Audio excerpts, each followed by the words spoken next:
Hello everyone, I am Suhani. Welcome to my YouTube channel Biobee, जहां हम पढ़ेंगे biology. और आज हम पढ़ने वाले हैं क्लास 12 का जो हमारा यूनिट है इकोलॉजी वाला, उसका जो फर्स्ट चैप्टर है हमारा, जिसका नेम है ऑर्गेनिज्म एंड पॉपुलेशन। ये चैप्टर आज हम पढ़ने वाले हैं। तो चैप्टर स्टार्ट करने से पहले हम देख लेते हैं इस चैप्टर में हमें कितने टॉपिक्स दिए हुए हैं। तो इस चैप्टर में हमें टोटल 2 टॉपिक्स दिए हुए हैं। पहला टॉपिक है हमारा ऑर्गेनिज्म एंड इन्वायरमेंट और सेकेंड है हमारा पॉपुलेशन। देखने को तो यहाँ पे सिर्फ हमें 2 ही टॉपिक्स है, लेकिन ये चैप्टर हमारा छोटा नहीं है। ये हमारा चैप्टर जो अच्छा खासा लेंथ में इसकी जो लेंथ है। ओके, चूँकि ये हमारे इकोलॉजी का चैप्टर है तो इस वजह से ये एकदम इसमें कोई कॉन्सेप्ट आपको देखने को नहीं मिलेगा, इसमें कोई मैकेनिज्म आपको नहीं समझना है, ठीक है। इसमें से पूरा थ्योरेटिकल चैप्टर है जिसमें आपको कुछ की डेफिनेशन समझनी है और एग्जाम्पल जो है मेनली इसमें हमको ध्यान में रखना है। ओके, तो जैसा कि इसके जो चैप्टर के नेम में हमें दिया हुआ है ऑर्गेनिज्म एंड पॉपुलेशन, तो ये इसके टॉपिक में भी हमको ऑर्गेनिज्म और उसके इन्वायरमेंट के बारे में पढ़ना है कि ऑर्गेनिज्म होते हैं, उनके इन्वायरमेंट्स में हमको क्या क्या देखने को मिलती है, क्या क्या चीज़ें पे वो डिपेंड करता है ना। तो इन सब के बारे में हम पढ़ने वाले हैं। तो स्टार्ट करते हैं हमारा पहला टॉपिक जिसका नेम है ऑर्गेनिज्म एंड एनवायरनमेंट। ओके, इसको समझने से पहले हमें एक चीज़ समझनी है। एक टर्म है हमारे पास जिसका नेम है हमारा बायोम। बायोम क्या होता है? बायोम यानी कि a biome is a large geographical area with a distinct climate, vegetation and animal life. यानी कि बायोम उसको कहते हैं कि एक लार्ज जियोग्राफिकल एक एरिया होता है जिसके अंदर हमको डिस्टिंक्ट यानी कि अलग अलग उसका क्लाइमेट हमको देखने को मिलता है ना, वेजिटेशन अलग देखने को मिलती है, एनिमल लाइफ हमको अलग अलग जगह पर अलग अलग तरीके की हमको देखने को मिलती है। तो जो हमको जियोग्राफिकल एरिया जो दिखता है एक लार्ज, जिसमें हमको डिस्टिंक्ट ये सब चीज़ें देखने को मिलती है, तो उसी को हम बायोम कहते हैं, ठीक है। अब ये जो बायोम होता है ये कंट्री टू कंट्री हमारा डिफरेंट होता है, ठीक है। वहाँ का इन्वायरमेंट, वहाँ का जो क्लाइमेट, वहाँ की वेजिटेशन, उनकी एनिमल लाइफ के अकॉर्डिंग हमको अलग अलग देखने को मिलेगा। तो हम अगर हमारे इंडिया की बात करें तो हमको मेजर बायोम्स यहाँ पे 4 जो है बायोम्स देखने को मिलेंगे। अब वो कौन कौन से? पहला है हमारा ट्रॉपिकल रेन फॉरेस्ट, सेकेंड है हमारा डेसिडियस फॉरेस्ट और थर्ड है हमारा डेजर्ट और हमारा फोर्थ है हमारा सी कोस्ट। यानी कि ये 4 तरीके के जो जियोग्राफिकल एरिया जिसमें हमको distinct climate, vegetation, animal life देखने को मिलेंगे। तो हमारे इंडिया में हमको टोटल 4 जो है बायोम्स हमारे पास होते हैं। कौन कौन से होते हैं उनके नाम हमको अच्छे से याद रखना है। ओके, अब एक क्वेश्चन यह हमसे पूछा जाए कि what are the key elements that lead to so much variation. यानी कि जो हमको ये इतना वेरिएशन जो देखने को मिलता है ना, जब हम पूरी इंडिया में हम किधर से किधर भी जाए है ना, तो हमको हर ऑर्गेनिज्म में जो वेरिएशन देखने को मिलता है, ठीक है। कि जो कोल्ड एरियाज़ के एनिमल्स हैं उनमें कुछ अलग है, जो हॉट एरियाज़ के जो है उनमें अलग है, जो वाटर के एरिया के हैं उनमें जो हमको वेरिएशंस देखने को मिलता है। तो ये सारे जो वेरिएशंस है इनके पीछे कौन सा की एलिमेंट जो है वो हमारा काम करता है। तो यह 2 फैक्टर जो है इन वेरिएशन के लिए जो है डिपेंडेंट होते हैं। पहला जो हमारा फैक्टर होता है वो होता है हमारा एबायोटिक फैक्टर और सेकेंड जो होता है वो हमारा बायोटिक फैक्टर। एबायोटिक फैक्टर में क्या क्या आते हैं हमारे? एबायोटिक के अंदर हमारे टेम्परेचर, वाटर, उसकी लाइट, सॉइल, इन सब पे हमारे क्या है वेरिएशन जो हमारा होता है। और सेकंड जो होता है हमारा बायोटिक फैक्टर जिसमें हमारा पैथोजन, पैरासाइट, प्रेडेटर्स और हमारा कंपटीशन, इन सब के ऊपर यानी कि ये दोनों मिला के हमारा क्या है जो है लीड सो मच वेरिएशन हमको देखने को मिलेगा। अब ये टेम्परेचर, वाटर, लाइट, सॉइल और पैथोजन, पैरासाइट, प्रेडेटर्स, कंपटीशन, इन सब से किस तरीके से जो हमको वेरिएशन देखने को मिलता है, आखिर ये किस तरीके से रोल प्ले करती है। तो जैसे आप जैसे समझ सकते हैं अपन, जैसे टेम्परेचर होता है ना, तो टेम्परेचर यानी कि एक हाई टेम्परेचर में रहने वाले एनिमल्स और एक लो टेम्परेचर में रहने वाले एनिमल्स, उनमें हमको कुछ ना कुछ हमको डिफरेंस देखने को मिलेगा। तो वही डिफरेंस जो है हमारा एक वेरिएशन क्रिएट करेगा, ठीक है। तो इस तरीके से हम एक एक करके इनको समझेंगे। तो सबसे पहला हमारा एबायोटिक फैक्टर जिसमें हमारा पहला है टेम्परेचर। तो टेम्परेचर की बात करें, जो नेरो टेम्परेचर में रहने वाले होते हैं जिनको हम स्टीनोथर्मल कहते हैं, ठीक है। और जो ब्रॉड जो टेम्परेचर में रहने वाले हैं जिसको हम क्या कहेंगे? यूरोथर्मल कहेंगे। ओके, जो टेम्परेचर होगा, जो हमारे कोल्ड ब्लडेड जो हमारे ऑर्गेनिज्म होंगे वो हमारे रेगुलेट नहीं कर पाएंगे, इसलिए हम इसको क्या कहेंगे? पॉलीकोथर्म्स जिसको हम कहेंगे। और वार्म ब्लडेड जो होते हैं वो हमारे रेगुलेट कर सकते हैं, तो वो हम इसको हम क्या कहेंगे? होम्योथर्म्स जिसको हम कहेंगे। ओके, तो यह हमको जैसे एक एग्जांपल से हम समझते हैं, जैसे कि हमारा मैंगो ट्री होता है वो हमारा ग्रो नहीं कर सकता, टेम्परेट कंट्रीज़ में वो जो है मैंगो ग्रो नहीं करता है। जैसे कि हमारी कनाडा, जर्मनी, यहाँ पे हमको मैंगो ग्रो होता हुआ हमको नहीं दिखेगा, ठीक है। तो ये हमारे क्या उस टेम्परेट कंट्री की वजह से हमको देखने को नहीं मिलता। ओके, फिर जैसे कि हमारे जो स्नो लिपर्ड्स होते हैं ना, जो हमको स्नो में देखने को मिलेंगे, तो ऑब्वियसली वो हमको केरला फॉरेस्ट में तो हमको देखने को मिलेंगे नहीं, ठीक है। ऐसे हमारी जो टूना फिश जो होती है वो हमको रेयरली जो है बियॉन्ड द ट्रॉपिकल रीजन हमको देखने को मिलेगी, ठीक है। तो इस तरीके से जो है टेम्परेचर हमारा एक तरीके का वेरिएशन क्रिएट करता है। फिर सेकंड हम बात करें वाटर की, तो वाटर में जिसमें हमारा साल्ट की कंसनट्रेशन आ जाती है। वाटर के अंदर जैसे आइलैंड जो होते हैं हमारे, उसमें जो है <5 होता है, ठीक है। सी के साल्ट की कंसनट्रेशन सी में हमको 30 to 35 देखने को मिलता है। और हाइपर सैलाइन जो होती है उसमें 100 से मोर देन 100 हमको देखने को मिलता है। ओके, तो वाटर की हम बात करें तो जो हमारे नेरो जिसमें उनकी सैलिनिटी रेंज ऑफ सैलिनिटी की बात करें उसको हम क्या कहेंगे, स्टेनोहेलाइन कहेंगे, जिसके एग्जांपल में आ जाती है हमारी शार्क, ठीक है, जो कि हमारे नेरो जो है हमारे साल्ट कंसंट्रेशन वाले वाटर में हमको देखने को मिलेंगे। लेकिन जो ब्रॉड हमको देखने को मिलेंगे जिसको हम कहेंगे यूरोहेलाइन कहेंगे, जिसके एग्जाम्पल में आ जाती है हमारी सैल्मन फिश, ठीक है। सैल्मन क्या एक हमारी फिश है जो इसके एग्जाम्पल में हमारे आ जाती है। ऐसे ही हम थर्ड बात करते हैं हमारे लाइट क्या है, लाइट में जिसमें हम प्लांट की अगर हम बात करें तो प्लांट जो होते हैं लाइट में हमारे फोटोसिंथेसिस कर सकते हैं, फोटोट्रोपिज्म कर सकते हैं, फोटोपिरिडिज्म हम कर सकते हैं। इसे एनिमल्स की बात करें तो लाइट पे एनिमल्स का क्या डिपेंड करता है, उनका रिप्रोडक्शन, उनका बिहेवियर, उनकी स्लीपिंग साइकिल और उनका फॉरेजिंग, यानी कि इधर से उधर ट्रांसफर होना, ठीक है। जैसे कुछ एनिमल सर्दियों में नहीं निकलते, ठीक है, जैसे लाइट आती गर्मी आती है तो वो फिर अपने जो है घरों से निकलते हैं ना, तो उस तरीके से जो है लाइट एक तरीके का जो हमारा वेरिएशन क्रिएट करता है। ओके, तो टॉलरेंस की बात करें तो हमारे जो कम लाइट में जो रहते हैं जिसको हम क्या कहेंगे, CO फाइट कहेंगे, और जो हमारे हाई जो इंटेंसिटी लाइट में रह सकते हैं जिसको हम हेलियोफाइट हम जिसको कहते हैं। फिर लास्ट हमारा आ जाता है सॉइल, जिसमें हमारे सॉइल से किस तरीके से जो वेरिएशन होता है सॉइल में हमारा, उसका सॉइल का कंपोजिशन अलग होता है, सॉइल की साइज भी हमारी अलग अलग देखने को मिलती है, एग्रीगेशन, उसकी वाटर होल्डिंग कैपेसिटी क्या है, उसका pH क्या है, उसमें कौन कौन से मिनरल्स है, तो ये सारे जो फैक्टर है जो कि हमारे एबायोटिक फैक्टर थे, ये सब मिलके हमारे एक तरीके का जो है की एलिमेंट है हमारे किसके लिए, हमारे जो सो मच वेरिएशन जो हमको देखने को मिल रही है उसकी वजह से। ओके, अब जो नेक्स्ट आता है वो हम समझेंगे कि रेस्पॉन्स टू एबायोटिक फैक्टर, यानी कि ये जो एबायोटिक फैक्टर जो हमने पढ़ा था, टेम्परेचर, वाटर, लाइट और हमारी जो सॉइल थी, तो इन सब के लिए ये जो एबायोटिक फैक्टर हो रहे हैं ना, इनके लिए क्या चीज़ें हैं जो हमारे लिए रिस्पॉन्सिबल होती है, ठीक है, उसको हम समझेंगे। तो सबसे पहले हम समझते हैं होम्योस्टेसिस क्या होता है। होम्योस्टेसिस यानी कि जो maintain consistency of its internal environment, यानी कि जो अपने इंटरनल इन्वायरमेंट है जिसकी जो कंसिस्टेंसी है उसको मेंटेन कर सके, उसको हम क्या कहते हैं, होम्योस्टेसिस हम जिसको कहते हैं। तो जो सबसे पहला जो रेस्पॉन्सिबल है हमारा एबायोटिक फैक्टर के लिए, हमारे पास 4 यहाँ पर हमको देखने को मिलेंगे। पहला है रेगुलेटर, सेकंड है कन्फर्मर, फिर हमारा माइग्रेट और फिर आता है फोर्थ हमारा सस्पेंड। तो एक एक करके हमको समझते हैं कि किस तरीके से रेस्पॉन्सिबल होते हैं हमारे टू द एबायोटिक फैक्टर। तो पहला है हमारा रेगुलेटर, जैसे कि हमारे some organisms able to maintain a homeostasis by the physiological, यानी कि होम्योस्टेसिस का मतलब तो हमने समझ लिया कि जो हमारी क्या कर सके, इंटरनल इन्वायरमेंट को जो है उसकी कंसिस्टेंसी को मेंटेन कर सके। तो रेगुलेटर में कौन आते हैं, जो ऐसे ऑर्गेनिज्म जो कि एबल है क्या करने के लिए, मेंटेन कर सके हमारे उसके होम्योस्टेसिस को बाय द फिजियोलॉजिकल वो कर सके। जैसे कि हम ह्यूमंस में अगर हम बात करें तो व्हेन द आउटसाइड टेम्परेचर जब हमारा ज़्यादा होता है देन द बॉडी टेम्परेचर क्या होता है हमारा, क्या होगा उस टाइम, उसके रिजल्टिंग में क्या करेगी हमारी बॉडी, क्या करेगी, उसको कूल करने की कोशिश करेगी। तो जब हमें गर्मी लगेगी तो वो हमारी बॉडी, उसका रिजल्टिंग क्या होगा, हमारा स्वेट निकालेगी, ठीक है, यानी कि पानी, वाटर जो है निकालेगी, इवोपरेट होगा, उससे हमको क्या आएगा, कूलिंग इफेक्ट हमको देखने को मिलेगा, ठीक है। तो जैसे हमारा बाहर का जैसे हमारा टेम्परेचर बढ़ा हो जाता है, जैसे हमारी गर्मी में हमारा टेम्परेचर ज़्यादा हो जाता है तो हमें गर्मी में क्या आता है, पसीना आता है। पसीना आने से क्या होगा, वो एक इवोपरेटेड जो हमको कूलिंग का जो एहसास देगा, ठीक है। तो हमको ह्यूमन्स में भी हमको ये होम्योस्टेसिस वाली जो है देखने को मिलती है प्रॉपर्टी। ओके, ऐसे हम व्हेन आउटसाइड टेम्परेचर जब हमारा कम होता है तो हमारा जैसे कि देन 37 अगर हमारा कम होता है तो हमारी जो बॉडी होती है वो क्या स्टार्ट कर देती है, शिवर, कांपना स्टार्ट कर देती है। उससे क्या होगा, कांपने से क्या होगा, हमारी जब बॉडी जो है कांपेगी, शिवर करेगी तो हमारी क्या होगी, हीट प्रोड्यूस होगी, ठीक है। तो जैसे हमारा टेम्परेचर बढ़ा तो हमारी बॉडी ने पसीना निकालती है, और जैसे हमारी बॉडी का बाहर का जो टेम्परेचर कम हुआ तो हमारी बॉडी ने शिवर करना स्टार्ट कर दिया, इससे हमको हीट प्रोड्यूस होगी। ओके, तो ये थे हमारे रेगुलेटर जो हम एक तरीके से खुद को रेगुलेट कर ले रहे हैं, ठीक है।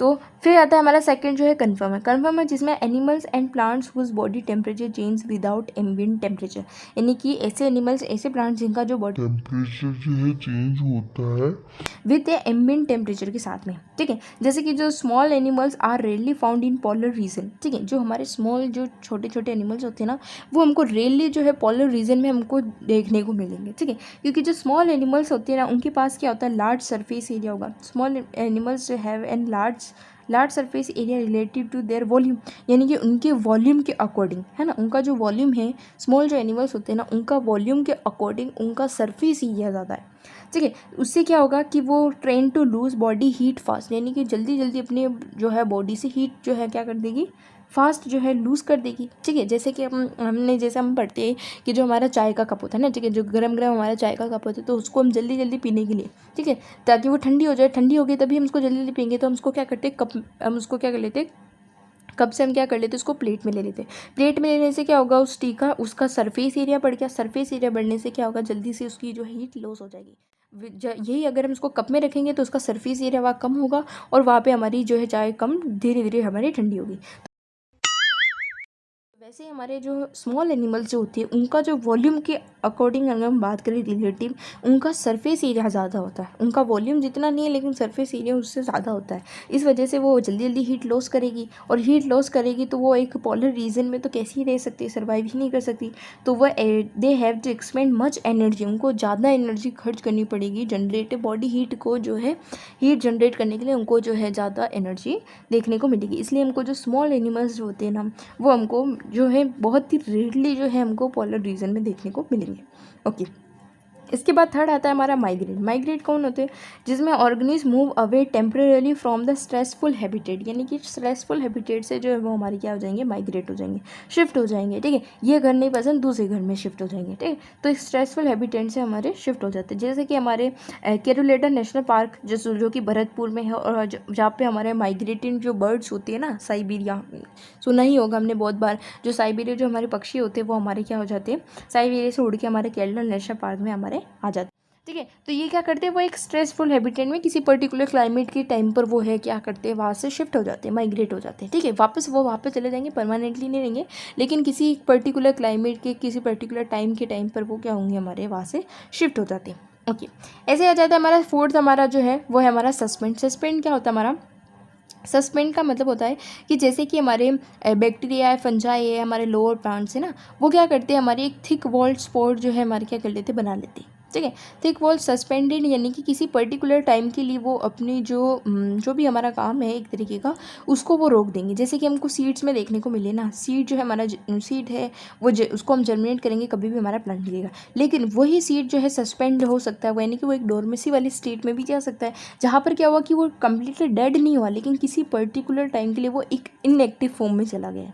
ठीक है, तो ऐसे हमको जो बैक्टीरिया फंजाई लोअर प्लांट्स में हमको क्या देखने को मिलता है कि एक थिक वॉल्ड स्पोर्स वो बना लेती है। सीड्स में हमको वो एक डोरमेसी वाली स्टेट में चली जाती है। बियर्ड्स जो होते हैं वो हमारे कैसे होता है, हाइबरनेशन वाली स्टेट में चले जाते हैं। ठीक है, और ऐसे हमको स्नेल्स जो फिश होते हैं वो हमारे क्या करते हैं, एस्टिवेशन करती है, और जो जूप्लैंकेटन होते हैं वो हमारे डाइफोस वाली स्टेट में चले जाते हैं। ठीक है, तो हमारे सीड क्या करते हैं वो हमको याद है, ऐसे नहीं सीड के अंदर आपने कर दिया कि वो हाइबरनेशन में चले जाते हैं। ठीक है, सबका मीनिंग जो है सबका एक ही है, लेकिन इनके जो वर्ड्स हैं हमको वो ध्यान में रखना है, अलग अलग है। सीड जो है डोरमेसी वाली स्टेट में जाता है, तो जूप्लैंकेटन जो है हमारे डाइफोस वाली स्टेट में जाता है। तो ये जो नेम है हमारे लिए बहुत ज़्यादा इंपॉर्टेंट है।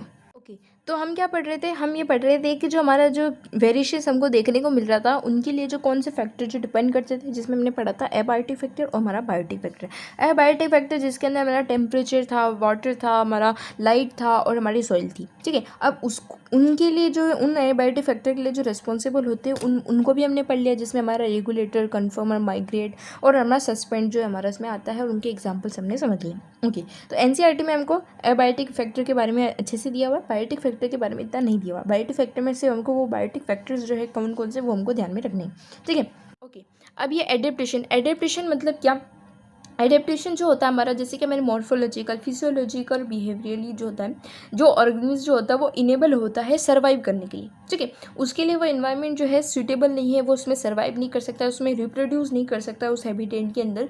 तो क्या होता है कि बहुत सारे मिनी एडेप्टेशन है ना, किसी भी जगह पर जाके हमको वहाँ का एडेप्टेशन लेना पड़ता है। ठीक है, तो वो एडेप्टेशन जो होता है वो हमारे क्या होते हैं, इवॉल्व होती है हमारे लॉन्ग इवोल्यूशनरी टाइम के साथ साथ, और फिर वो एक टाइम पे इवोल्यूशन होते होते होते वो हमारे जेनेटिकली वो हमारा एडेप्टेशन जो है हमारा फिक्स्ड हो जाता है। ठीक है, जैसे कोई भी हमारा एक ऑर्गेनिज्म है, ठीक है, जैसे कि वो हमारे कोल्ड एरियाज में नहीं रह सकता। ठीक है, लेकिन हमने उसको चूँकि उसको वही रहना पड़ रहा है अभी, तो वो क्या करेगा, धीरे धीरे उस जगह की एडेप्टेशन लेगा। ठीक है, फिर उसकी जो पीढ़ी होगी ना, उसका ऑर्गेनिज्म की जो आगे जो प्रोजेनी आती रहेगी, धीरे धीरे उनमें भी वो एडेप्टेशन आने लगेगी, और ऐसे आते आते उनके जेनेटिकली उनके जो है एकदम मॉडिफाई हो जाएंगे वो एक तरीके से, कि वो अब उस एनवायरनमेंट में जो है वो सर्वाइव कर सकते हैं। ठीक है, तो ऐसे हम कुछ एडेप्टेशन की हम बात करेंगे यहाँ पे, जैसे कि हमारा kangaroo rat in North America deserts is capable of meeting all its water requirement through its internal fat oxidation, यानी कि जो कंगारू रेट है हमारे नॉर्थ अमेरिका के डेजर्ट के अंदर। ठीक है, तो वो क्या है, कैपेबल है मीटिंग ऑल इट्स वाटर, जो भी उनकी वाटर की जो रिक्वायरमेंट है। अब रह रहे अमेरिकन डेजर्ट्स के अंदर, तो वहाँ वाटर की तो फैसिलिटी नहीं है, तो वो क्या करेंगे, हमारे उनका जो इंटरनल फैट है उसको ऑक्सीडाइज करके उसमें से जो है वाटर जो है वो एक तरीके से ले लेंगे। तो एक तरीके क्या हुआ, उन्होंने अपने अंदर क्या लिया है, वो अपने अंदर एडेप्टेशन वो एक तरीके के लिया है, ठीक है। उनका जो यूरिन है वो भी हमारा कैसा निकलेगा, कंसनट्रेटेड हो हमारा यूरिन निकलेंगे, ताकि जो हमारा वॉल्यूम ऑफ एनी वाटर है जो हमारा लॉस ज़्यादा ना हो, ठीक है, और वो अपने वाटर की जो फिल हमारी उसमें कर सकें। ऐसे हम ओपनशिया की बात करें जिसके अंदर हमारे लीव्स नहीं होते, ठीक है, उनकी लीव्स की जगह है जो स्पाइन्स आ जाती है। स्पाइन्स क्यों हो जाता है, अगर लीव्स होगा, ठीक है, पूरा एक लीव्स होगा तो उसमें से जो वाटर जो है इवेपोरेट ज़्यादा होगा, ठीक है। लेकिन अब रह रहा है वो कैसी जगह पे है, ऐसी डेजर्ट वाली जगह पे रह रहा है जहाँ वाटर इतनी नहीं है, तो वो अपने लीव्स को किस में मॉडिफाई कर लिया उन्होंने, स्पाइन्स में, कांटे में जो है उसने मॉडिफाई कर लिया। ऐसे हमारा जो फ्लैटेंड स्टेम होता है जो कि हमारा क्या करता है, फोटोसिंथेटिक जो है उसका फंक्शन जो है करने लग जाता है, ठीक है। तो वही ओपेनशिया में बाकी प्लांट्स में तो क्या होता है, लीव्स जो होते हैं हमारे वो फोटोसिंथेसिस करते हैं, वहाँ से हमारा जो वाटर लेना होता है, ठीक है। तो अब क्या किया इसने, वहाँ से जो है वो लीव्स जो कि वो बड़ा होगा, ठीक है, तो वहाँ का सरफेस एरिया बड़ा होगा तो वहाँ से ज़्यादा वाटर जो है हमारा लॉस होगा, तो उस लीव्स को तो उसने स्पाइन में कन्वर्ट कर दिया, और जो उसकी फ्लैटेंड जो स्टेम थी उसको उसने क्या कर दिया, हमारे फोटोसिंथेसिस फंक्शन में उसको यूज़ में लेने लग गया। तो यही से हमारा एक एलन रूल्स जो है हमारे यहाँ से निकल के आता है कि जो मैमल्स होते हैं हमारे, जो कि हमारे कहाँ पे कोल्डर क्लाइमेट पे रहते हैं ना, जो उनके ईयर्स जो होते हैं वो हमारे कैसे होते हैं, शॉर्टर होते हैं, ठीक है, और उनके जो लिम्स होते हैं वो हमारे कैसे होते हैं, and limbs to minimise heat loss जो है वो हमारे, ताकि कम से कम जो उनका हीट लॉस जो है हमारा क्या हो सके, इसलिए उनकी जो हमारे ईयर्स जो होते हैं वो हमारे कैसे होते हैं, छोटे छोटे होते हैं, जो कि हमारे जो है एलेंस रूल के अंदर हमको देखने को मिलता है।